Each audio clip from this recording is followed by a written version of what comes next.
welcome back to our second video. In this video, I will show you how to fill the student extension application form. So, as you know, this is the part 2. We have registered and set up the account and did the first half part of our study permit extension application and also downloaded the application form. Now, let's get started with our application form. So open the form in the Adobe Acrobat. As you can see the application form here, I would like to explain all the information that you need to fill. At this time, you will need to have your study permit, your passport and your bank statement with you. So let's get started. The first box here says UCI number. So the UCI number will be on the top right corner of your study permit and it will be referred as UCI number or the client ID number. The second question asks about I want service in your preferred language. So you can select English or French, whatever your preferred language is. The third question asks about I am applying for one or more of the following. So you can select whatever it's preferred to you. If you are only applying or extending the study permit, you just have to write extending the study permit, just select over here. The next section is about personal details like full name, date of birth, place of birth, and you can write everything from your passport.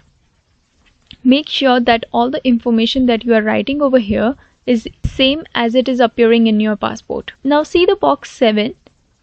You can see the country or territory given Canada, and then you have to write your status. As you are a student right now, just select on student, and then you have to write from and to date. So the from date will be given in your student permit. This referred to the date you came to the Canada for becoming a student and your expiry date of your current study permit.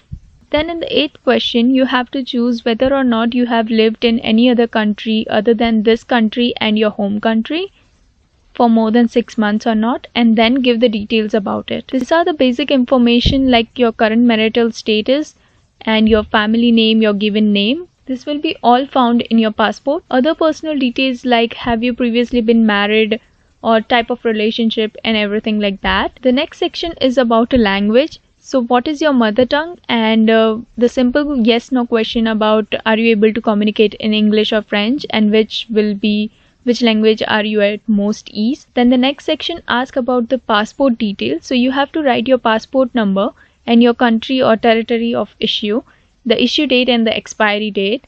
So you should have your valid passport for applying to study permit extension, and then just click yes no to the questions given over here. Then if you have any national identity document, just click to yes and then just give the national identity document. It should be from your home country. And then it asks about your US PR card. So if you don't have any US PR card, just click no, and if you have, then provide the information that is asked over here. The next is about the contact information, that is about the current mailing address. You have to provide your street name and your residential address in it, the telephone number, the fax number and the alternate number. So next section is about coming into Canada.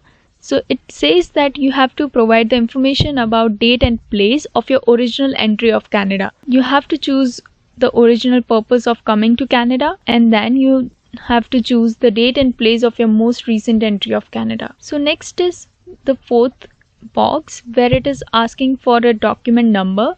So the document number is the number that you will find on your study permit on the top right corner in black color. It will start with F. So just write that number. So next section is about details of intended study in Canada. All the information that are asked over here will be found in your offer letter. Now next I wanted to talk about the funds available for my stay. You can write the funds that is available in your bank right now, and then you have to choose who is going to pay your expense of Canada. So you can choose myself, parents or any other people. If you are writing other, then you have to write who is going to be. Now the next is, in addition to a study permit, are you also applying for work permit? So if your course involves a co-op work permit, then you have to write yes, and if not, then you can write no.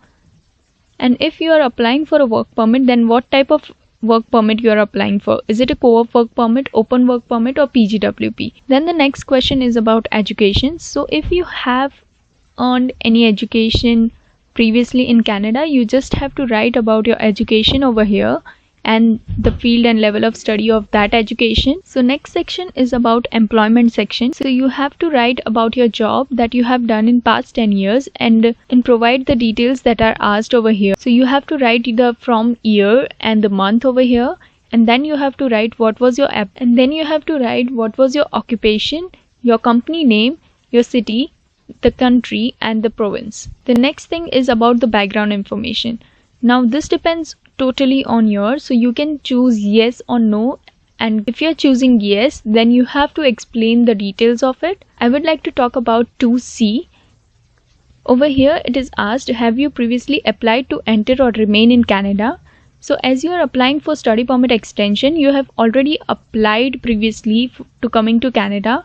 So you have to select yes, and then you have to provide the details in 2D about your study permit document. Like you can provide the details about your validity, and you can also write that you got accepted. So next is the signature section. Once you complete your background information with a yes no questions, under the signature section you have to click yes, and then you have to just write your name over here and select the date when you are applying for it. At last, when you select the date, just scroll down and click to validate. It is important to click validate so that your information is saved, and then save the form to your desktop.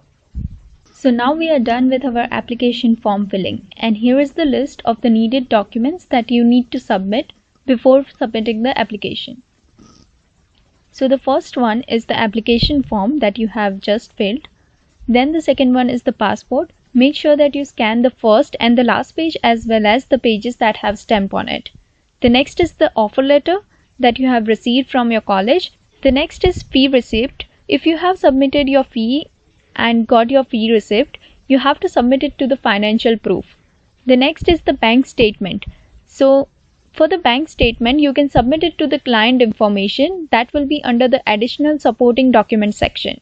The medical letter, biometric and the photo. Make sure that the photo shouldn't be more than 6 months old. Once you submit all your documents, you will see the next button appeared on the bottom. Click next and pay the application fee. And congrats, you have submitted your application. Now you will get 2 emails as a notification of the confirmation that you have submitted your application. You will also get the application number in that notification. Thank you for watching the video. Make sure to like, share and hit the subscribe button. And don't forget to click the bell icon.